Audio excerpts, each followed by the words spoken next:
Hi everybody, welcome. Today we're going to be talking about how you can what, Amy? Revive your orchids. Some that may not look as good. We're going to tell you how to make them come back. Yes, many people are gifted Phalaenopsis, and that's the one we're going to be talking about today. And over time in your home, when you keep them as a houseplant, sometimes they go through their blooming cycle and they start to look a little raggedy around the edges. Well, there's ways to save them and recycle them or revive them. And we're going to show you a process outside where you can attach them to a tree or a palm. So, you all ready to dig in? Sure am. Let's grow.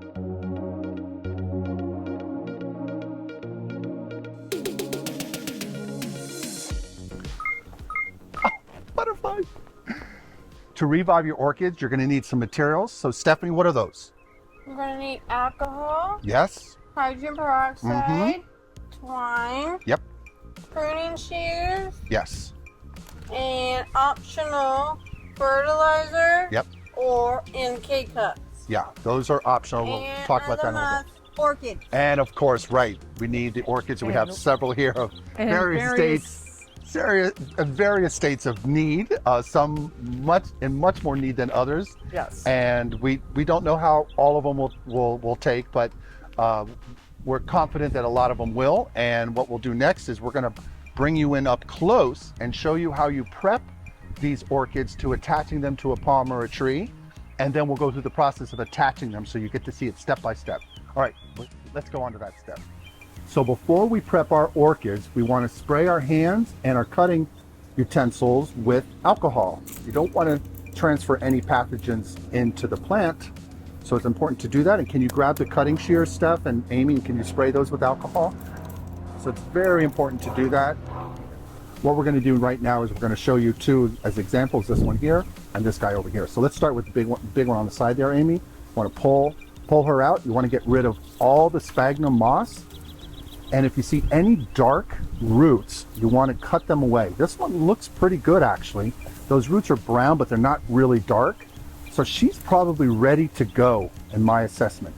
But what we want to do is we're going to spray her with some hydrogen peroxide. I'm going to bring it over to you, Steph.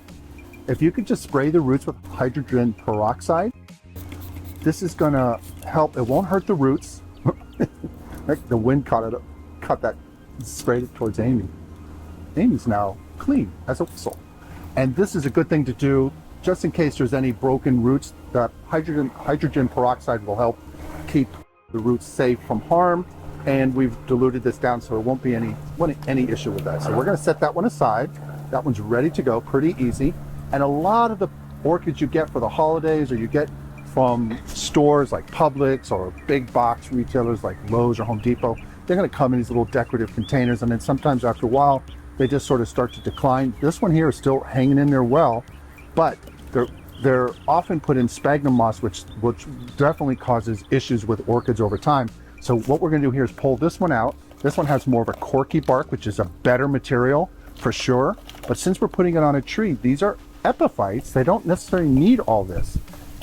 So we're going to pull that away, and there's the sphagnum in the little hidden creature there. So we're going to pull that sphagnum off and out and away, and we're going to trim any dead. But right now I'm seeing a lot of green, so this is a good sign. Yeah, you can pull. You know what? Can you do me a favor, Steph? Can you guys untie the little twist ties? There's some twist ties there at the top. Can you bring the orchid closer to the table so people can see that up close, Amy?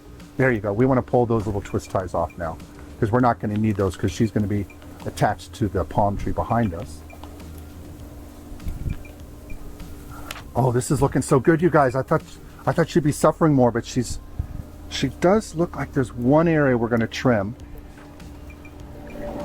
And if you have a little bit of scraggly leftover sphagnum moss, it's not going to be an issue. That's probably okay what we have there. So let's pick. There's one more twist tie at the top there, Steph. And once you pull that away, I'm going to see if Amy can bring this a little bit closer to the camera. Amy, a little higher up. Thank you. And these roots are pretty good, but this one here is mushy. This is one thing to look for. Right here. This is good up here, you all. Wait, don't cut it yet, Amy. Right here. Oh, you know what? Can you spray my hands with alcohol? I'm sorry, I didn't spray my hands yet. Thanks. Okay.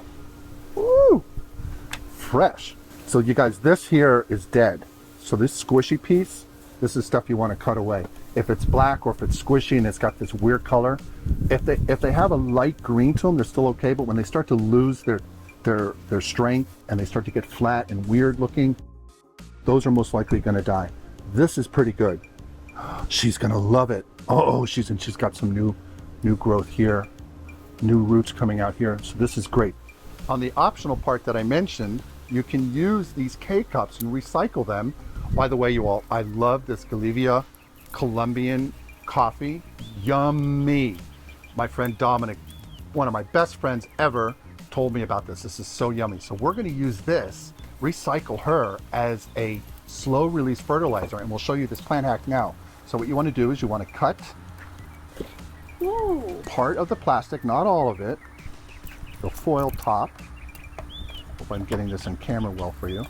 Then we have all those coffee grounds, which you can just use in your garden space. I'm going to put them here in this bucket for now, but you can actually use this. This is actually good for your garden. So you just take that out. You don't have to be fancy with it. I'm going to grab this stick here to clean out the rest of this. Get in there and remove the coffee.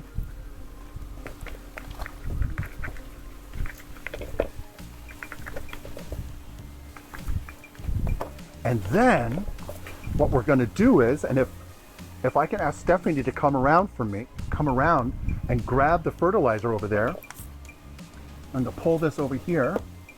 Steph, if you could take that and with that handy dandy shovel, fill this up with the fertilizer, the slow release fertilizer. And this is going to be so cool, you all. So we're going to fill it almost all the way up to the top, Steph. Just keep going and going and going until we get to the top.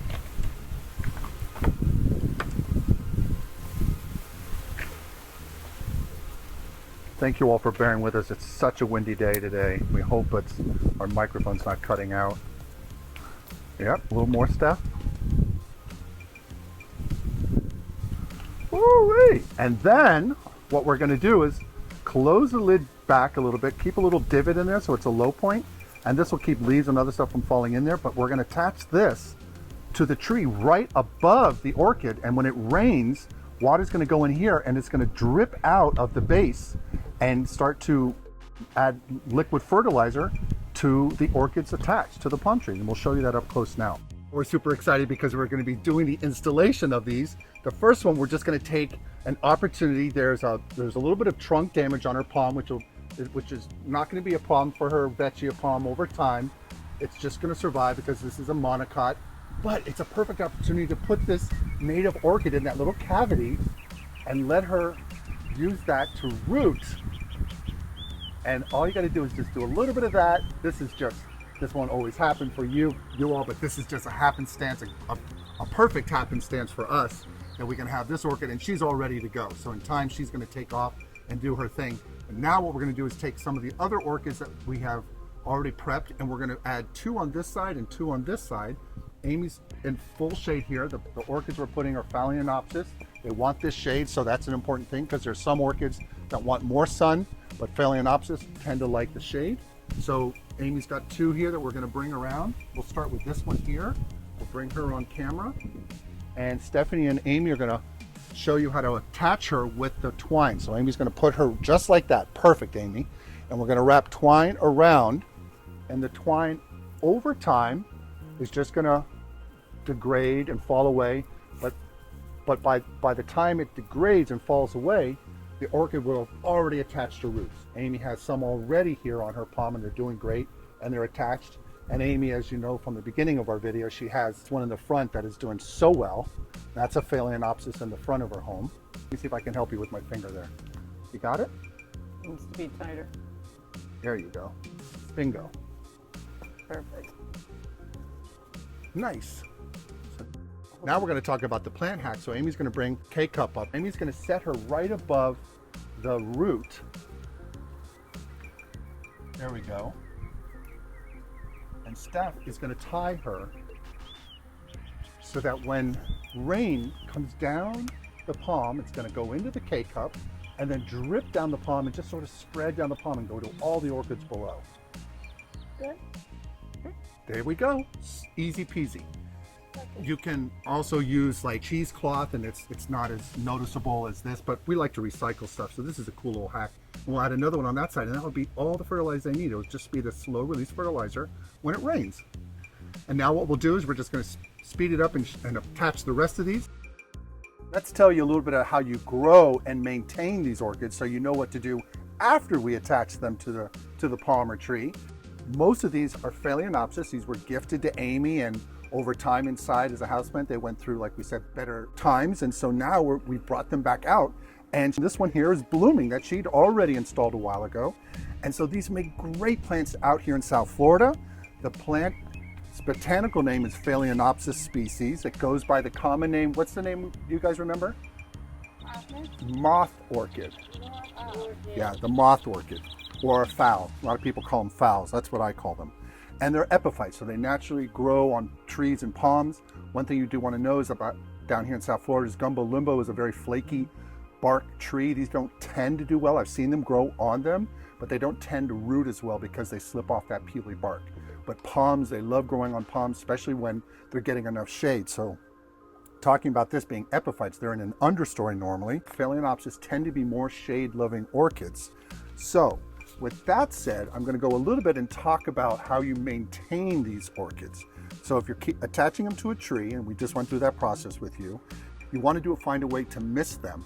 And you can use a misting through a drip system, and we'll show you here a drip system piece that you can get at any one of your big box retailers and attach to your sprinkler system and run it up the side of your palm, and you can allow that to drip down if you're running into a dry spell, because I do want to have a little bit of moisture throughout the week.